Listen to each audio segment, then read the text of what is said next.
ನಿಮ್ಮ ಎಂಪಿ ಯಾರಾಗಬೇಕು? ಪ್ರಿಯಾ ಕೃಷ್ಣ ಅವ್ರಿಗೆ ಏನಾದ್ರು ಸೀಟ್ ಕೊಟ್ರೆ ಒಂದು 50-50 ಇರುತ್ತೆ. ಈ ಅನಂತ್ ಕುಮಾರ್ ಹೆಂಗಸರು ಕಾಂಗ್ರೆಸ್ ಹೇಳ್ಕೊಂಡು ಕೊಟ್ರೆ ಗೆಲ್ತಾರೆ. ಯಾರಿದ್ರು ಮೋದಿ ನೋಡ್ಕೊಂಡು ಓಟ್ ಹಾಕ್ತಾರೆ ಹೊರತು ಇವಾಗ ತೇಜಸ್ವಿ ಸೂರ್ಯ ಈ ಏರಿಯಾದಲ್ಲಿ ಬರೋದೇ ಇಲ್ಲ. ಸೂರ್ಯ ಏನು ತಂದಿಲ್ಲ ಬೆಂಗಳೂರಿಗೆ. ಅನಂತ್ ಕುಮಾರ್ ಮಾಡಿದಷ್ಟು ಕೆಲಸ ಮಾಡಿಲ್ಲ. ಅಭಿವೃದ್ಧಿ ಕೆಲಸಗಳನ್ನ ತೇಜಸ್ವಿ ಸೂರ್ಯ ಅವರು ಮಾಡಿದಾರ. ಮೈನಸ್ ಇಲ್ಲೇನ್ ಬರೋದೇ ಇಲ್ಲ. ಲೋಕಲ್ MLA-ಗಳು ಮಾಡ್ಬೇಕಷ್ಟೇ. ಕ್ರಿಸ್ಟೋಫರ್ ಸುಮಾರು ಮಾಡ್ತಾರೆ, ಅದು ಸೋಮಣ್ಣ ತರ ಮಾಡ್ತಾ ಇಲ್ಲ. ಸೋಮಣ್ಣ ಗ್ರೇಟ್. ಮುಂದಿನ ಪ್ರಧಾನಿ ಯಾರಾಗಬೇಕು? ಮೋದಿನೇ. ಕಾಂಗ್ರೆಸ್ ಅಲ್ಲಿ ಆಪೋಸಿಟ್ ಆಗಿರೋ ಲೀಡರ್ ಯಾರು? ಸ್ಟೇಟ್ ಅಲ್ಲಿ ಯಾವ್ದೇ ಸರ್ಕಾರ ಬಂದ್ರು ಪರವಾಗಿಲ್ಲ, ನಮಗೆ ಸೆಂಟ್ರಲ್ ಅಲ್ಲಿ ಮೋದಿ ಅವರು ಇರಬೇಕು. JDS ಬಿಡಿ, ಇವತ್ತು ಬಿಜೆಪಿ ನಲ್ಲಿ ಇದ್ದಾರೆ, ನಾಳೆ ಕಾಂಗ್ರೆಸ್ ಬರ್ತಾರೆ. ಅದು ಸುಮ್ಮನೆ ಮಾತಾಡೋದು ವೇಸ್ಟ್.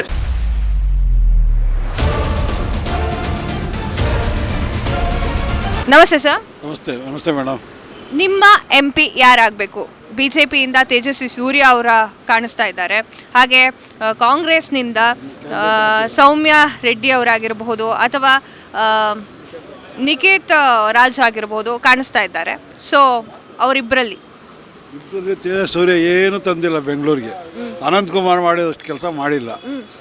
ಆ ಕೆಲಸ ಎಲ್ಲ ಮಾಡಿದ ಅನಂತ್ ಕುಮಾರ್ಗೆ ಕೆಂಪೇಗೌಡ ವಿಮಾನ ನಿಲ್ದಾಣ ತಂದರು, ರಾಸಾಯನಿಕ ಗೊಬ್ಬರದ ಕಾರ್ಖಾನೆ ತಂದರು. ಇವರು ಏನೂ ತಂದಿಲ್ಲ. ಸುಮ್ಮನೆ ಅಲ್ಲಿ ಮೋದಿ ಹೊತ್ತು ಎದುರ್ತಾರೆ ಇವರೆಲ್ಲ.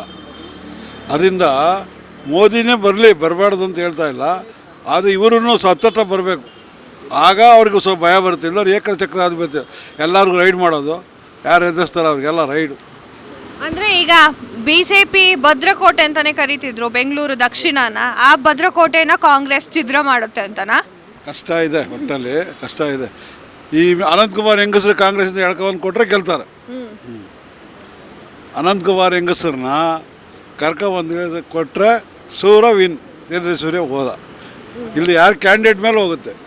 ತೇಜಸ್ವಿ ಸೂರ್ಯ ಅವರು ಅಭಿವೃದ್ಧಿ ಕೆಲಸಗಳನ್ನ ಮಾಡಿಲ್ವಾ ಹಾಗಾದ್ರೆ? ಮಾಡಿದ್ದಾರೆ, ಹೇಳಿ ತೋರಿಸ್ಲಿ ಅವರೇ, ನಾವೇನು ಕೇಳೋಕ್ಕಿಲ್ಲ. ಏನು ಮಾಡ, ಅನಂತ್ ಕುಮಾರ್ ಕಾಲ್ಭಾಗನೂ ಮಾಡಿಲ್ಲ. ಇನ್ನೊಂದು ವಿಚಾರ ಅಂತಂದ್ರೆ ಕಾಂಗ್ರೆಸ್ನಿಂದ ಎರಡು ಹೆಸರು ಕೇಳಿ ಬರ್ತಾ ಇದೆ. ಒಂದು ಸೌಮ್ಯ ರೆಡ್ಡಿ ಅವರು, ಹಾಗೆ ನಿಕೇತ್ ರಾಜ್ ಅವರು. ಸೊ ನಿಕೇತ್ ರಾಜ್ ಮೌರ್ಯ ಅಂತ ಹೇಳಿ ಅವರ ಹೆಸರು ಕೇಳಿ ಬರ್ತಾ ಇದೆ.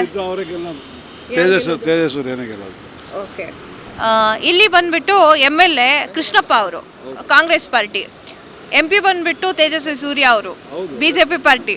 ಅವರಿಬ್ಬರ ಒಂದು ಕಾಂಬಿನೇಷನ್ ನಲ್ಲಿ ಅಭಿವೃದ್ಧಿ ಕೆಲಸಗಳು ಆಗ್ತಾ ಇದೆಯಾ? ಕ್ರಿಸ್ಟೋಫರ್ ಸುಮಾರು ಮಾಡ್ತಾರೆ, ಅದು ಸೋಮಣ್ಣ ಥರ ಮಾಡ್ತಾ ಇಲ್ಲ. ಸೋಮಣ್ಣ ಗ್ರೇಟ್ ಕೃಷ್ಣಪ್ಪ ಅವ್ರು ಕೆಲಸ ಮಾಡ್ತಾವ್ರೆ. ಏನು ಅವರು ದುಡ್ಡಿಗೆ ಅದಕ್ಕೆ ಆಸೆ ಬಿಡಲ್ಲ, ಕೆಲಸಗಳು ನಿಧಾನ ಮಾಡ್ತಾರೆ.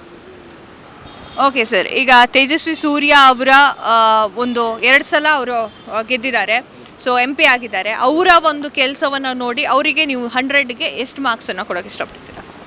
75 ತಗೊಂತಾರೆ. 75. ಓಕೆ ಸರ್, ಮುಂದಿನ ಪ್ರಧಾನಿ ಯಾರಾಗಬೇಕು? ಅವರು ಮೋದಿನೇ ಆಗಬೇಕು. ಯಾಕೆ ಸರ್ ಮೋದಿ? ಅವರು ಹೊರಗಡೆ ಒಳ್ಳೆ ಹೆಸರಿದೆ ನಮ್ಮ ದೇಶದ ಹೆಸರು, ಅದಕ್ಕೋಸ್ಕರ.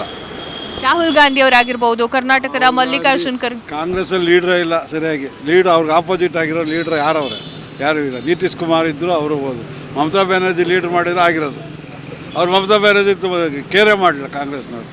ಇವತ್ತು ಮಮತಾ ಬ್ಯಾನರ್ಜಿ ಮಾಡಲಿ, ಅವ್ರಿಗೆ ಆಪೋಸಿಟ್ ಕರೆಕ್ಟಾಗಿ ಮಾಡ್ತಾರೆ. ಕುಂತ್ಕೊಂಡೇ ಗೆದ್ದಲು ಅವತ್ತು, ಸುಮ್ಮನೆ ಆ್ಯಕ್ಟಿಂಗ್ ಮಾಡ್ಕೊಂಡೆ ಮೋದಿನ ಓಡಿಸ್ಲು.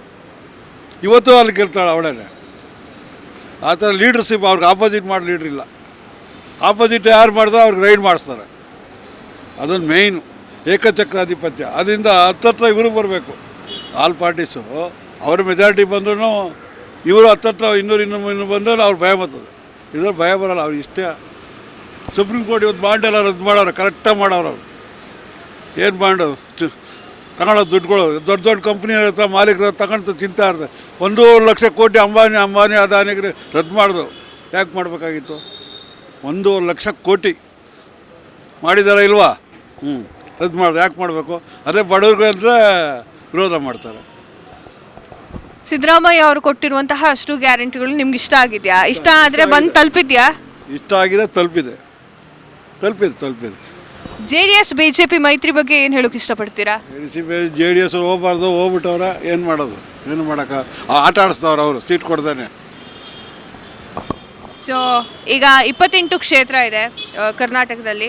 28 ಕ್ಷೇತ್ರದಲ್ಲಿ ಎಷ್ಟು ಕ್ಷೇತ್ರವನ್ನು BJP ವಶಪಡಿಸಿಕೊಳ್ಳುತ್ತೆ? 20 ಬರುತ್ತೆ. ಕಾಂಗ್ರೆಸ್ ಅವರು 5-6 ಬರುತ್ತೆ. ಸರ್ ನಮಸ್ತೆ ಸರ್. ನಮಸ್ತೆ, ಹೇಳಿ ಮೇಡಮ್. ಓಕೆ ಸರ್, ನಿಮ್ಮ ಒಂದು MP ಯಾರಾದರೆ ನಿಮಗೆ ಉತ್ತಮ ಅಂತ ಅನಿಸುತ್ತೆ? BJPಯಲ್ಲಿ ತೇಜಸ್ವಿ ಸೂರ್ಯ ಅವರು ಕಾಣಿಸ್ತಾ ಇದ್ದಾರೆ ಈಗ, ಹಾಗೆ ಕಾಂಗ್ರೆಸ್ನಲ್ಲಿ ಸೌಮ್ಯ ರೆಡ್ಡಿ ಅವರಾಗಿರಬಹುದು, ನಿಕೇತ್ ರಾಜ್ ಅವರಾಗಿರಬಹುದು, ಅವರ ಹೆಸರು ಕೇಳಿ ಬರ್ತಾ ಇದೆ. ನಿಮಗೆ ನಿಮ್ಮ MP ಯಾರಾಗಬೇಕು? ಯಾರಿದ್ರೂ ಮೋದಿ ನೋಡ್ಕೊಂಡು ಓಟ್ ಹಾಕ್ತಾರೆ ಹೊರತು ಇವಾಗ ತೇಜಸ್ವಿ ಸೂರ್ಯ ಈ ಏರಿಯಾದಲ್ಲಿ ಬರೋದೇ ಇಲ್ಲ. ಯಾವಾಗಲೂ ವರ್ಷಕ್ಕೊಂದ್ಸಲ ಯಾವುದೋ ಮೀಟಿಂಗ್ನಲ್ಲಿ ಅಲ್ಲಿ ಇಲ್ಲಿ, ಆಮೇಲೆ ಮೀಡಿಯಾದಲ್ಲಿ ಕಾಣಿಸ್ಕೊತಾರೆ, ಇಲ್ಲ ಡೆಲ್ಲಿನಲ್ಲಿ ಪಾರ್ಲಿಮೆಂಟಲ್ಲಿ ಕಾಣಿಸ್ಕೊತಾರೆ. ಇಲ್ಲಿ ನಮ್ಮ ಏರಿಯಾಗಂತೂ ಬಂದಿಲ್ಲ. ನಾವು ಓಟ್ ಹಾಕಬೇಕು ಅಂದ್ರೂ ಮೋದಿ ನೋಡ್ಕೊಂಡೆ ಓಟ್ ಹಾಕ್ಬೇಕು ಅಷ್ಟೇ, ಬೇರೆ ಇನ್ನೇನಿಲ್ಲ. ಅಭಿವೃದ್ಧಿ ಕೆಲಸಗಳನ್ನ ತೇಜಸ್ವಿ ಸೂರ್ಯ ಅವರು ಮಾಡಿದಾರಾ ಅಥವಾ ಇಲ್ವಾ? ಇಲ್ಲಪ್ಪ, ಮೈನಸ್ಸು. ಇಲ್ಲೇನು ಬರೋದೇ ಇಲ್ಲ, ಅವರು ಬರೋದೇ ಇಲ್ಲ. ಬಂದರೆ ಇಲ್ಲಿ ಲೋಕಲ್ MLAಗಳು ಮಾಡಬೇಕಷ್ಟೇ. ಪ್ರಿಯಾ ಕೃಷ್ಣ ಮಾಡಬೇಕು, ಇಲ್ಲ ಕೃಷ್ಣಪ್ಪ ಅವ್ರು ಮಾಡಬೇಕು. ಓಟ್ ಅಂತೂ ನಾವು ಸೆಂಟ್ರಲಲ್ಲಿ BJPಗೆ ಹಾಕೋದು, ಬಟ್ ಮೋದಿ ನೋಡ್ಕೊಂಡು ಹಾಕ್ಬೇಕು. ಓಕೆ, MLA ಅವ್ರು ಬಂದ್ಬಿಟ್ಟು ಪ್ರಿಯಾ ಕೃಷ್ಣ ಅವರು, ಹಾಗೆ ತೇಜಸ್ವಿ ಸೂರ್ಯ ಅವ್ರು ಬಂದ್ಬಿಟ್ಟು MP, BJP ಹಾಗೆ ಕಾಂಗ್ರೆಸ್ಸು, ಇವೆರಡು ಕಾಂಬಿನೇಷನ್ನಲ್ಲಿ ನಿಜಕ್ಕೂ ನಿಮಗೆ ಅಭಿವೃದ್ಧಿ ಸಿಗ್ತಾ ಇದೆಯಾ? ಇವಾಗ ಸದ್ಯಕ್ಕೆ ಇನ್ನೂ 1 ಇಯರ್ ಕೂಡ ಆಗಿಲ್ವಲ್ಲ. ಇವರು ಯಾರೋ ಪ್ರಿಯಾ ಕೃಷ್ಣನೂ ಕೃಷ್ಣಪ್ಪ MLA ಆಗಿ ಮಿನಿಸ್ಟ್ರು ಕೂಡ ಆಗಿಲ್ಲ. ಏನೋ ಒಟ್ಟಿನಲ್ಲಿ ನಾವು ಏನಾದರೂ ಹೋಗಿ ಕೇಳಿದ್ರೆ ಸ್ಪಂದಿಸ್ತಾರೆ, ಮಾಡಿಕೊಡ್ತಾರೆ. ಅದರಲ್ಲೇ ಸೋಮಣ್ಣನೂ ಮಾಡ್ತಾಯಿದ್ರು, ಸೋಮಣ್ಣನೂ ಮಾಡ್ತಾಯಿದ್ರು. ಇವಾಗ ಬಂದು ನಮಗೆ ಪ್ರಿಯಾ ಕೃಷ್ಣ, ಕೃಷ್ಣಪ್ಪ ಏನೇ ಇದ್ರೂ ಅವರು ಟ್ರೈ ಮಾಡಿ ನಾವು ಹೇಳಿದ್ದಕ್ಕೆ ಹೋಗಿಡ್ತಾರೆ, ಮಾಡ್ತಾರೆ. ತೇಜಸ್ವಿ ಸೂರ್ಯ ಅಂದರೆ ಅವರು ಸೆಂಟ್ರಲಲ್ಲಿ ಇರೋದು, ಅವರೆಲ್ಲೂ ಇಲ್ಲಿ ಸಿಗೋದೇ ಇಲ್ಲ, ಇಲ್ಲಿ ಬರೋದು ಇಲ್ಲ. ಯಾವಾಗಲೂ ಅವ್ರು ನೋಡಿದ್ದು ಲಾಸ್ಟ್ ಟೈಮ್ ಇಲ್ಲಿ ಎಲ್ಲೋ ಹಾಸ್ಪಿಟ್ಲ್ ಉದ್ಘಾಟನೆ ಮಾಡಿದ್ರು ತಿಮ್ಮೇನಹಳ್ಳಿನಲ್ಲಿ. ಆವಾಗ ಆ ರೋಡ್ ಶೋನಲ್ಲಿ ಬಂದು ಯಡಿಯೂರಪ್ಪ ಇವರೆಲ್ಲ ಬಂದು ಹೋಗಿದ್ದಷ್ಟೇ ನಾವು ನೋಡಿದ್ದು. ಮತ್ತೆ ಅವ್ರು ನೋಡಲೇ ಇಲ್ಲ. ಎಲ್ಲೋ ಅಲ್ಲಿ ಡೆಲ್ಲಿನಲ್ಲಿ ಕೂತಿರ್ತಾರೆ, ಮಾತಾಡ್ತಾರೆ, ಆಮೇಲೆ ಮೀಡಿಯಾದಲ್ಲಿ ಮುಂದೆ ಬರ್ತಾರೆ, ಯಾವುದೋ ಒಂದು ಇದನ್ನ ಸಬ್ಜೆಕ್ಟ್ ತೊಗೊಂಡು ಮಾತಾಡ್ತಾ ಇರ್ತಾರೆ. ರಾಷ್ಟ್ರೀಯ ಹೆದ್ದಾರಿ ಬಗ್ಗೆ ಅವರು ತುಂಬ ಕಾಳಜಿಯನ್ನು ವಹಿಸಿದ್ರು ತೇಜಸ್ವಿ ಸೂರ್ಯ ಅವರು. ಸೊ ಈ ವಿಚಾರವಾಗಿ ಏನು ಹೇಳೋಕೆ ಇಷ್ಟಪಡ್ತೀರಾ? ಮಾಡಲೇಬೇಕಲ್ಲ, ಅವರ ಇದು ಅದು ಅಲ್ವಾ. MP ಅನ್ಸ್ಕೊಂಡು ಅಷ್ಟು ಮಾಡಲಿಲ್ಲ ಅಂದರೆ ಇನ್ನೇನು ಇದಿಲ್ಲ. ಒಟ್ಟಿನಲ್ಲಿ ನಮ್ಮ ಏರಿಯಾಗಳಿಗೆ ಬರಲ್ಲ ಅಷ್ಟೇ, ಬೇರೆ ಎಲ್ಲ ಮಾಡಿದ್ದಾರೆ, ಇಲ್ಲ ಅಂತ ಹೇಳಲ್ಲ. ಕೆಲವೊಂದು ಮಾಡಿರ್ಬೋದು, ಆದರೂ ಯಾರು ಜನ ಗುರ್ತಿಸಲ್ಲ. ಅವರು ಇವಾಗ ಏರಿಯಾ ವೈಸ್ ಒಂದೊಂದು ವೀಕ್ಲಿ ಅಥವಾ 1 ಮಂತ್ಗೆ ಒಂದು ಟೈಮ್ ಬಂದು ಹೋದರೆ ಜನ ಜ್ಞಾಪಕದಲ್ಲಿ ಇಟ್ಕೊತಾರೆ. ಇವಾಗ ಏನಿದ್ರು ನಾವು ಓಟ್ ಹಾಕಬೇಕು ಅಂದ್ರೂ ಮೋದಿ ನೋಡೇ ಓಟ್ ಹಾಕಬೇಕು. ಇಲ್ಲಿ ಲೋಕಲ್ ಇದನ್ನ ನೋಡಿ ಓಟ್ ಹಾಕೋಕ್ಕಾಗಲ್ಲ. ಸೊ ಇನ್ನೊಂದು ವಿಚಾರ ಹೇಳಬೇಕು ಅಂತಂದರೆ, ನಿಮ್ಮ ಈ ಒಂದು ಕ್ಷೇತ್ರದಲ್ಲಿ, ವಿಜಯನಗರ ಕ್ಷೇತ್ರದಲ್ಲಿ ಯಾವ ಒಂದು ಕೆಲಸ ಅಭಿವೃದ್ಧಿ ಕುಂಠಿತ ಆಗಿದೆ ಅಂತ ಹೇಳಿ ಯಾವುದೆಲ್ಲ ಅನಿಸ್ತಾ ಇದೆ ನಿಮಗೆ? ಅಲ್ಲ, ಆಲ್ಮೋಸ್ಟು 90% ಸೋಮಣ್ಣ ಅವ್ರು ಮಾಡಿದ್ದಾರೆ. ಪಾರ್ಕ್ಗಳು, ರೋಡ್ಗಳು ಎಲ್ಲ ಮಾಡಿದ್ದಾರೆ. ಇವರು ಮಾಡ್ತಾರೆ ಮುಂದೆ. ಕೆಲವೊಂದಿದೆ ಇನ್ನೂ, ಸ್ಲಮ್ಗಳೆಲ್ಲ ಹಂಗೆ ಇದೆ, ಆಮೇಲೆ ವಾಟ್ರ್ ಪ್ರಾಬ್ಲಮ್ ಇದೆ, ಆಮೇಲೆ ಇನ್ನೂ ರೋಡ್ಸ್ ಎಲ್ಲ ಆಗಬೇಕು ನೋಡಿ. ಆ ಕಡೆ ಹೋಗಿ ಚರಂಡಿಗಳೆಲ್ಲ ಸರಿಯಾಗಿ ಇದಿಲ್ಲ, ಅವೆಲ್ಲ ಮಾಡಬೇಕು. ಇವಾಗ ಬಂದಿರೋರು ಕೂಡ ಇವ್ರು ಅರ್ಥಕೊಂಡು ಈ ಕಾಂಗ್ರೆಸ್ ಸರ್ಕಾರ ಇರೋದ್ರಿಂದ ಇವ್ರು ಮಾಡಿದ್ರೆ ಇನ್ನೂ ಒಳ್ಳೆ ಹೆಸರು ಬರುತ್ತೆ ಇವ್ರಿಗೆ.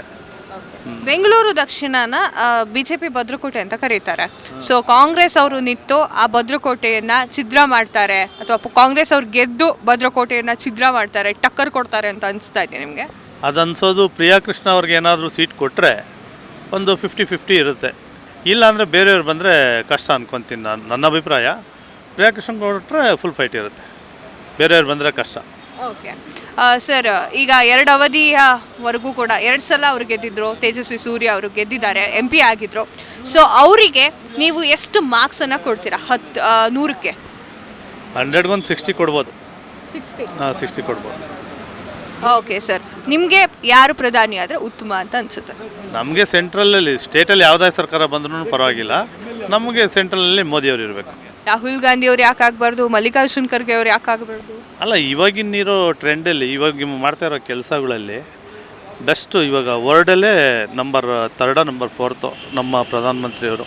ಅವ್ರು ಬಂದರೆ ಒಳ್ಳೆಯದಾಗತ್ತೆ ಅಂತ ನಮ್ಮ ಒಪಿನಿಯನ್. ಹಾಗಾದರೆ ಪ್ರಧಾನಮಂತ್ರಿಯಾಗಿ ರಾಹುಲ್ ಗಾಂಧಿ ಅವರು ಬೇಡ? ಅಲ್ಲ, ಬೇಡ ಅಂತ ಹೇಳಲ್ಲ. ಅವ್ರಿಗೊಂದು ಸಿಕ್ಕಿದ್ರೆ ಚಾನ್ಸು ಅವರೇ ಆಗೋದು. ಬಟ್ ಜನಗಳು ಓಟ್ ಹಾಕ್ಬೇಕಲ್ಲ, ಅದ್ರ ಮೇಲೆ ಡಿಪೆಂಡ್ ಅಪ್ಪಾನು. 90% ಅವರೇ ಮೋದಿಯವರು ಆಗ್ಬೋದು. ಇವರು ಆದ್ರೂ ನಮಗೂ ಓಕೆನೆ, ಒಳ್ಳೆ ಕೆಲಸ ಮಾಡಬೇಕಷ್ಟೇ. ರಾಮ ಮಂದಿರ ಉದ್ಘಾಟನೆ ಆಗಿದ್ದು ಅಥವಾ ಉದ್ಘಾಟನೆ ಮೋದಿಯವರು ಮಾಡಿದ್ದು ಇದು ರಾಜಕೀಯದ ಗಿಮಿಕ್ಸು, ಓಟ್ ತೆಗೆದುಕೊಳ್ಳುವಂತಹ ಗಿಮಿಕ್ಸು ಅಂತ ಹೇಳ್ತಿದ್ದಾರೆ ವಿರೋಧ ಪಕ್ಷದವರು. ಇದಕ್ಕೇನು ಹೇಳೋಕೆ ಇಷ್ಟಪಡ್ತೀರಾ? ಅದು ಇದ್ದೇ ಇರುತ್ತೆ, 50-50. ಅದು ಹಂಗೂ ಇದೆ, ಹೀಗೂ ಇದೆ. ಇವಾಗ ನೆಕ್ಸ್ಟು ಈ ಎಲೆಕ್ಷನ್ ಎಲ್ಲ ಆದಮೇಲೆ ಮಾಡ್ಬೋದಾಗಿತ್ತು. ಇನ್ನೂ 2-3 ಇಯರ್ಸ್ ಇನ್ನೂ ಕಂಪ್ಲೀಟ್ ಆಗಿಲ್ಲ. ಅದು ಒಂದು 3-4 ಇಯರ್ಸ್ ಆದಮೇಲೆ ಮಾಡ್ಬೋದಾಗಿತ್ತು. ಇದು ರಾಜಕೀಯನೂ ಇದೆ, ಇದರಲ್ಲಿ 50% ಇದ್ದೇ ಇರ್ತದೆ. ಸಿದ್ದರಾಮಯ್ಯ ಅವ್ರು ಕೊಟ್ಟಿರುವಂತಹ ಅಷ್ಟು ಗ್ಯಾರಂಟಿಗಳಾಗಿರ್ಬೋದು ನಿಮ್ಗೆ ಇಷ್ಟ ಆಗಿದೆ ಅಥವಾ ನಿಮ್ಮ ಮನೆವರೆಗೂ ಬಂದು ತಲುಪ್ತಾ ಇದೆ? ಅಲ್ಲ, ನಿಮಗೆ ಇದು ಎಲ್ಲ ಲೇಡೀಸ್ಗೆ ಮಾತ್ರ ಇಷ್ಟ ಆಗೈತೆ, ಜೆಂಟ್ಸ್ಗೆ ಯಾರಿಗೂ ಇಷ್ಟ ಆಗಿಲ್ಲ. ಅವ್ರು ಕೊಟ್ಟಿರೋದು ಇನ್ನೂ ನಮ್ಮ ಕರ್ನಾಟಕ ಒಂದು ರೀತಿಯಲ್ಲಿ ಒಂದು 50% ಹಾಳಾಗೋಗ್ತಾ ಇದೆ. ಯಾಕೆ ಕೊಡಬೇಕು ಅಷ್ಟೊಂದು? ಈ ಭಾಗ್ಯದ ಅವಶ್ಯಕತೆ ಏನು ಕೊಡಬೇಕು? ಬಸ್ಸು ಫ್ರೀ ಮಾಡವ್ರೆ, ಆಮೇಲೆ ಅನ್ನಭಾಗ್ಯ ಕೊಡ್ತಾವ್ರೆ, ಆಮೇಲೆ 2,000 ರೂಪಾಯಿ ಕೊಡ್ತಾ ಇದ್ದಾರೆ, ಆಮೇಲೆ ಇನ್ನೂ ಏನೇನೋ ಮಾಡಿದ್ದಾರೆ. ಏನಕ್ಕೆ ಮಾಡಬೇಕು ಅಂತ ಅಲ್ವಾ? ಇವಾಗ ಅದೇ ಪಾಪ ನಮ್ಮ ವಿದ್ಯಾರ್ಥಿಗಳಿಗೆ ಫ್ರೀ ಕೊಟ್ಟು ಅಥವಾ ಇದು ಸ್ಕೂಲಲ್ಲಿ ಇದು ಅಡ್ಮಿಷನ್ಗೆ ಒಂದು 50% ಇದನ್ನು ಮಾಡಿದರೆ ಅವ್ರಿಗೆ ಎಷ್ಟು ಅನುಕೂಲ ಆಗ್ತಾಯಿತ್ತು. ಇವಾಗ ಈ ಪಕ್ಕದೂರ್ಗೆ ಹೋಗ್ಬೇಕು ಅಂದ್ರೂ ಡೈಲಿ ಬ್ಯಾಗ್ ಎತ್ಕೊಂಡು ಹೋಗ್ತಾ ಇರ್ತಾರೆ ಅವರು. ಇನ್ನು ಈವ್ನಿಂಗ್ ಬರ್ತಾರೆ, ಇಲ್ಲ 2 ದಿನ ಬಿಟ್ಟು ಬರ್ತಾರೆ. ದೇವಸ್ಥಾನಗಳಿಗೆ ಹೋಗ್ತಾ ಇರ್ತಾರೆ, ಎಲ್ಲಿ ನೋಡಿದ್ರು ಫುಲ್ ರಶ್ಶು, ಲೇಡೀಸೇ ಇರ್ತಾರೆ. ಜೆಂಟ್ಸು ಕೂತ್ಕೊಳ್ಳೋಕ್ಕೂ ಕೂಡ ಸೀಟ್ ಇರಲ್ಲ. ನಿಮ್ಮ ಕಷ್ಟ ಅರ್ಥ ಮಾಡ್ಕೊತಿಲ್ಲ. ಅವ್ರ ಕಷ್ಟ ಯಾರು ಅರ್ಥ ಮಾಡೋದು? ಜೆಂಟ್ಸ್ ಕಷ್ಟ ಯಾರು ಅರ್ಥ ಮಾಡ್ಕೊಳ್ಳೋದಲ್ವಾ? ಇವರೇನಿಲ್ಲ, ಎಲ್ಲದಕ್ಕೂ ಇವಾಗ ನಮ್ಮ ಹತ್ರ ಇಸ್ಕೊತಾರೆ, ನಮ್ಮ ಹತ್ರ ಇಸ್ಕೊಂಡು ನಮ್ಮ ಮಿಸಸ್ಸು ಕೊಡ್ತಾರೆ ಅಷ್ಟೇ, ಮನೆಯವ್ರಿಗೆ ಕೊಡ್ತಾರೆ ಅಲ್ವಾ?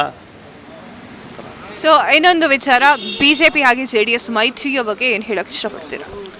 JDS ಬಿಡಿ, ಇವತ್ತು BJPನಲ್ಲಿದ್ದಾರೆ, ನಾಳೆ ಕಾಂಗ್ರೆಸ್ಸಿಗೆ ಬರ್ತಾರೆ ಅಥವಾ ಇನ್ನೊಂದು ಕಡೆ ಹೋಗ್ತಾ ಇರ್ತಾರೆ. ಅದು ಸುಮ್ಮನೆ ಮಾತಾಡೋದು ವೇಸ್ಟೇ JDS ಬಗ್ಗೆ. ಯಾಕೆ ಸುಮ್ಮನೆ? ನಾವು ನಮ್ಮೂರು ಬಂದು ತುವಿನಕೆರೆ, ಇದು ರಾಮನಗರ ಡಿಸ್ಟ್ರಿಕ್ಟು. ಬಟ್ JDSಗೆ ಅದು ಸರಿ ಇಲ್ಲ. ಅವ್ರ ಅಪ್ಪನೇ ಒಂದು ಇದು, ಮಗನೇ ಒಂದಿದು, ಎಲ್ಲ ಮಿಂಗಲ್ ಆಗಿಬಿಟ್ಟು ಅವರು ಯಾವ ಅಧಿಕಾರ ಇರುತ್ತೋ ಆ ಕಡೆ ಹೋಗ್ತಾ ಇರ್ತಾರೆ. ಕರ್ನಾಟಕದಲ್ಲಿ ಒಟ್ಟು 28 ಕ್ಷೇತ್ರಗಳಿದೆ. ಈ 28 ಕ್ಷೇತ್ರದಲ್ಲಿ BJP ಎಷ್ಟು ಕ್ಷೇತ್ರ ಗೆಲ್ಲಬಹುದು, ಹಾಗೆ ಕಾಂಗ್ರೆಸ್ ಅವರು ಎಷ್ಟು ಕ್ಷೇತ್ರವನ್ನು ಗೆಲ್ಲಬಹುದು ಅಂತ ಅನಿಸ್ತಾ ಇದೆ? ನಮ್ಗೆ ಅನಿಸಿಕೆ ಪ್ರಕಾರ ಒಂದು 12ರಿಂದ 13 ಕಾಂಗ್ರೆಸ್ನವ್ರು ಗೆದ್ದಿದ್ದಾರೆ, ಇನ್ನು 15 ಸೀಟು BJP ಅವ್ರು ಗೆದ್ದೀವಿ, BJP JDS ಮೈತ್ರಿ ಗೆದ್ದೀವಿ.